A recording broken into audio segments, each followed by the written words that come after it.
Hey guys, welcome back. Behavior Strategies for Class here.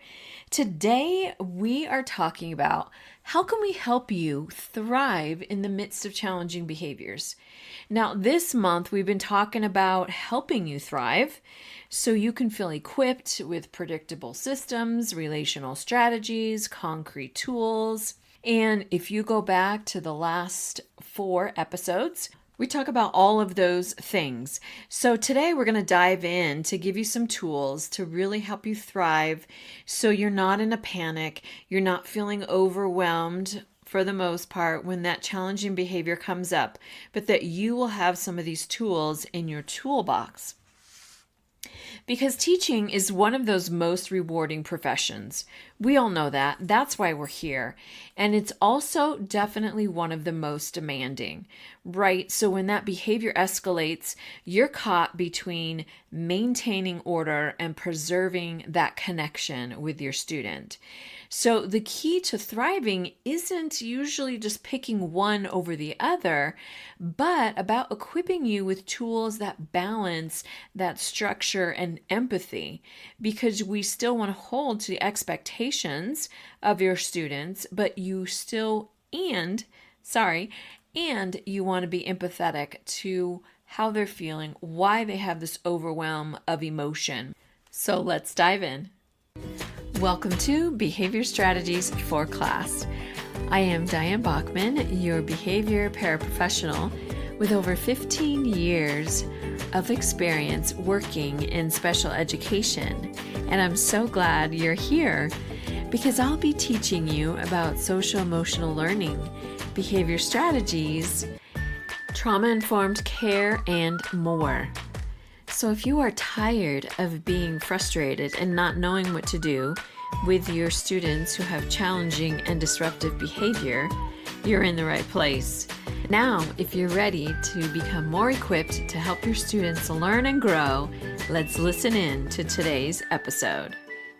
Before we get started, I want to encourage you to hit that subscribe button and please share this podcast with other educators so that we continue to grow and learn together. Now, also check out the show notes because there is going to be a link for you to sign up for Becoming a Behavior Pro online course. Now, this is going to go live November 5th, and this is going to be that resource that you have been missing to help you understand those root causes of disruptive behavior, to give you proactive classroom management techniques, and behavior intervention strategies that work and that they are evidence-based. So whether you're going to be dealing with that student defiance, those meltdowns, that inattention, this course is going to provide clear, compassionate solutions just for you. So sign up today so you are one of the first to know and hear and get the Become a Behavior Pro online course. So we're talking today, how can we help you thrive in the midst of challenging behaviors? And really helping you thrive is by giving you the tools, the skills, the knowledge of research-backed, evidence-based strategies, empathy, trauma-informed care, and strategies that you can implement in your classroom. And some of the ways, like I have been in education for almost 20 years, almost 2 decades working in special education. And I have supported all different teachers, all different ways, and really in any way that I can. And sometimes they're asking me for suggestions on how to help a student who is struggling with behaviors. And that's really the reason why this podcast was started, because I really started thinking, you are not always given those tools like when you first start teaching, or even if you've been a veteran teacher for years. They don't give you any really behavior background, behavior management strategies, how to answer some of these kids who are really hurting, who are really struggling. How can you really dive in and help them? Now, granted, I get it. I'm not saying like you're going to be their BFF or you're going to be their psychologist, but just showing that you care and you show up and encourage that student to be the best they can be. Sometimes that's all that they need. That's all that encourages them to show up again and again and again in your classroom as much as they can, despite the challenges that they face at home before they even get in your classroom. Because obviously, we can't control that, right? You cannot control what's happening at home, but you can control what's going on in your classroom, the expectations that need to be met. You can be trauma informed and teach your students how to be trauma informed without necessarily telling them they're being trauma informed, right? It's so exciting because it's so important that truly all educators are trauma informed. And that is truly the mission of behavior strategies for class. Our mission is that every educator, every teacher would be trauma informed and that they would know these behavior management skills and strategies to be effective and impactful and have those connections with their students. So one of the ways that you can be thriving in the midst of those challenging behaviors is building a culture of collective care. So building a culture of collective care. Now, of course, a culture is going to be everybody, not just in your classroom, but your school culture. And one of those is building a support circle, a peer support circle.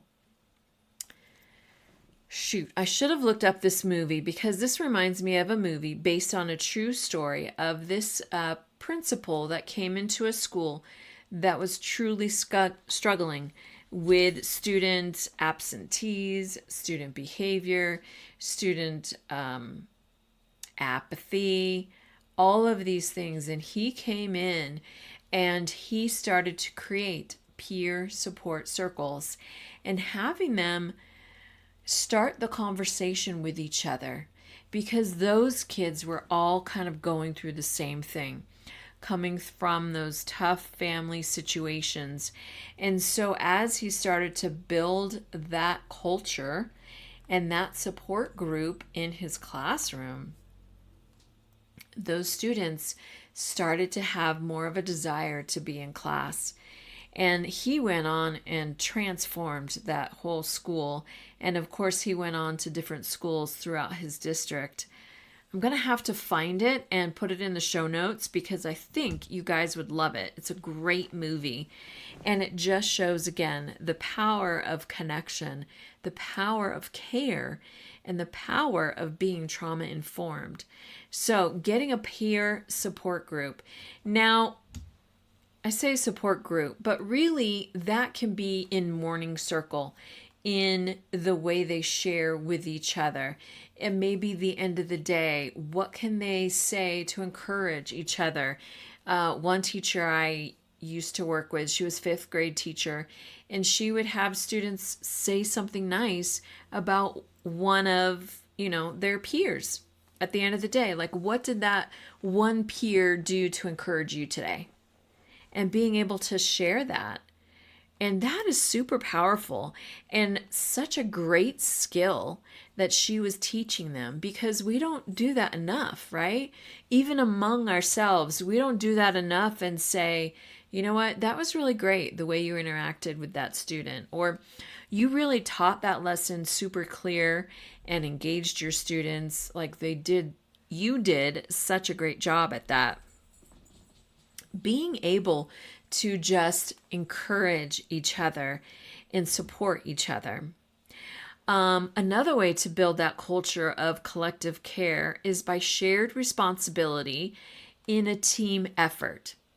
Now, shared responsibility, I also include the student. So if that student is struggling with challenging behaviors, if there's a way for you to involve that student in him being responsible, her being responsible for their behavior, what would they say?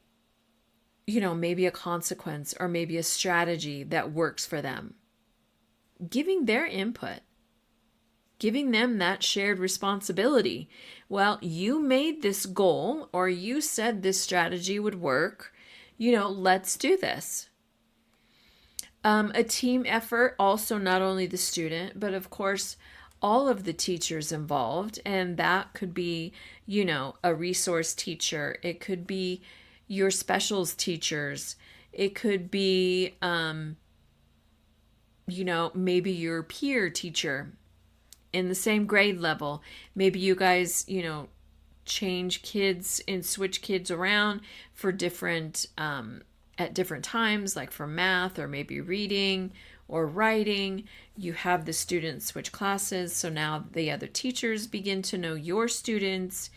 It's maybe any mental health professionals you have. If you have a counselor, maybe your MTSS coordinator, a school psychologist, your school social worker, any team member that you can get together and go over, how can we help this student thrive?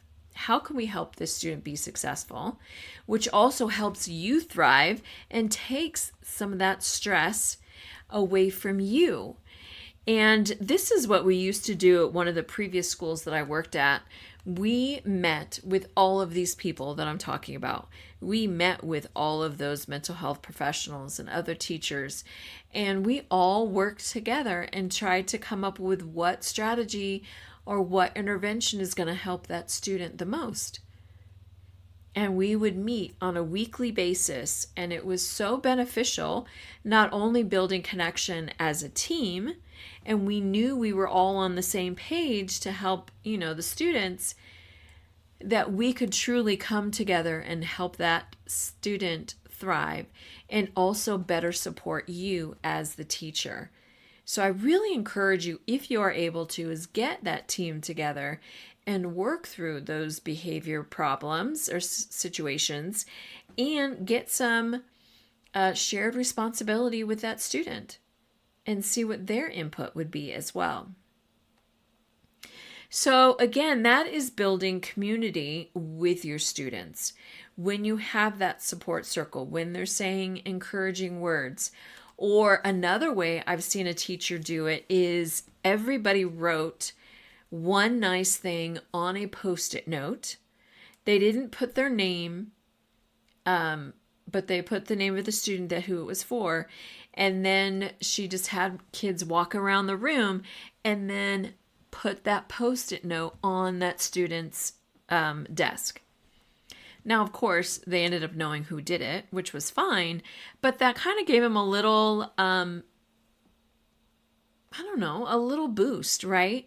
To be able to give that to the other person and for that other student to see, okay, so you're giving again back that shared responsibility. You're giving back that community to build between the students.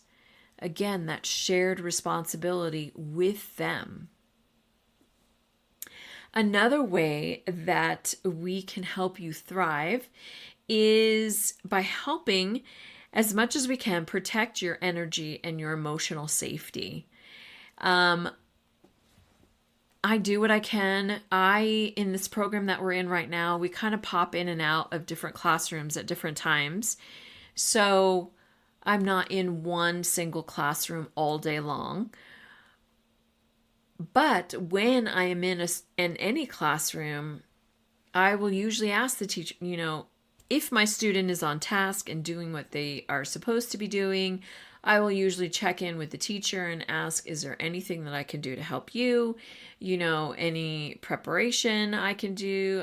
Even sorting papers, great. I've graded papers before, cutting out stuff for teachers, cutting out laminate, things for teachers, all kinds of things. I've posted stuff in their room, out in their hallway. I've helped other students, clean out their desks, go through different things. I've helped support other students. Like I said, when my student, the one I'm working with, is on task and not having any issues at the time, then I am free to help other students, which I know helps give support for you. Another way I have helped students emotionally, or teachers emotionally, is by just listening. And sometimes we just vent together. I appreciate being able to have that connection with some of the teachers that I work with and being able to vent and then also kind of strategize again together on what can we do in the classroom and what's, best going to help support you and that student. Sometimes I've even gotten, filled up teachers' water bottles. They're like, can you just please go get me some more water? Of course. If I'm able to do that, yes, I have no problem doing that. And then when I usually will make, I love baking. And so I will bake cookies, throughout the year. I've baked banana bread. I do pumpkin bread, which I'm just about going to do this week. I will usually cut pieces up and pass them out to some of the teachers that I've been working with. And just giving them that extra, love and support. I know they totally appreciate it. And I love being able to do that for them. Another way I know that you can thrive, but I have no power or control over, is getting that admin support. And I know that admin support is so important. But unfortunately, as paraprofessionals, paraeducators, we have no control over that or say of that. Sometimes I've worked with admin where they will ask, my thoughts about a certain situation. And, that's appreciative that they would ask for my input. But of course, that doesn't always mean overall that's going to change anything. It may help that situation, which I appreciate. But I really encourage, if there are any admin listening, to truly take a stand, have a policy in place for those challenging behaviors. Now, I will throw out Principal Lamb. I don't know if you've seen him on social media, but he really stands with his teachers against that challenging behavior where students are getting hurt, things are flying across the room, you're getting hurt. He's kind of known for walking around the school and pushing a cart. He doesn't really sit in his office anywhere. He has a cart and he's constantly on the move, checking in with all of his teachers. Now, the admin that I have worked with, they have been always out and about in the building. They are not pushing a cart, but they have been in and out of the classrooms. Like, they are always very visible throughout the building. So, some of the times that I would go in and to their office to want to talk to them, they're not there because they're out and about in the building and supporting where they can. And I've, been working with them when I bring in a student who's had some behaviors. And so it's been great to see their interaction and the way they support us and the way they help support the student, but also let them know like their behaviors are unacceptable. So admin support I know is super important, and I would encourage any admin listening to truly step in, get that policy down for those behaviors, and support your teachers any way you can. Another way that we can help you thrive in the midst of challenging behaviors is we sometimes will escort those students who are escalated out of the general ed classroom, if at all possible. Because, of course, when they are escalated, they are disrupting the learning of everybody else in the classroom, and they're disrupting your teaching if you're teaching at that moment. So we do our best to take them out if we can tell like they are not going to calm down anytime soon. And so we take them out of the classroom because that is the best way that we can help them de-escalate and then also protect the rest of the learning for the rest of your students in your class, and you can continue teaching. Now, of course, there are times that you have to leave the classroom with the rest of your students while this other student is escalated. And that's truly for the safety of all the other students and for your safety as well, because we know you are not always trained on how to react or interact with a student who is escalated. And so the best thing at that time is truly to have you evacuate out of the classroom. Now, that is also the last resort. We try as much as we can not to have that happen because we know like that's a huge disruption. Now, we've also had teachers who have a bin of work like on the ready because they knew they had a student who would escalate pretty quickly, and she knew the safest thing to do would be take her classroom out. She'd grab her bin of items of teaching and lessons and get the class out, and she would have something to do. So it wasn't a scramble, because sometimes that has happened. Like it's a scramble. We're like, yeah, you really need to, take the class out, and they're not really sure what to do. And it's a last minute thing, and you're kind of a scrambled and you're out. Now, sometimes teachers I know have taken the other kids and they've had like an extra recess. Totally fine too, if that works. But if you do have a student who is really struggling with their behavior, and unfortunately it's going to have that escalation more than once, like a week, I would encourage you have a bin, a basket of work that is on the ready so that you can grab it, grab your students, and, evacuate again out for safety. And that is the best way, I think, at least at that moment, to help you in the midst of challenging behavior, because we can come and support while you have the rest of your classroom. So I hope some of these strategies and tools will help you thrive in the midst of challenging behavior, because we know challenging behavior is stressful, it's overwhelming, it can cause anxiety. Like, I feel my adrenaline pumping sometimes, when I'm in a situation with a student who's escalated and, spitting, throwing things.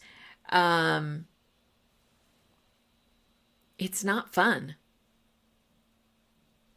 But we want to equip you as much as possible to be successful. And the best thing I would encourage is once your student has de-escalated, if there is a time throughout that day that you can reconnect with that student, that is super important. Because like I said at the intro, you're kind of in that middle, right? Trying to maintain, order and keeping everybody safe, but you want to preserve that connection that you probably already have worked hard to get with this student, because they truly need to have that connection. And now they've just escalated, and now they've kind of, thrown everything around in your classroom, and you are just like, sick to your stomach about it.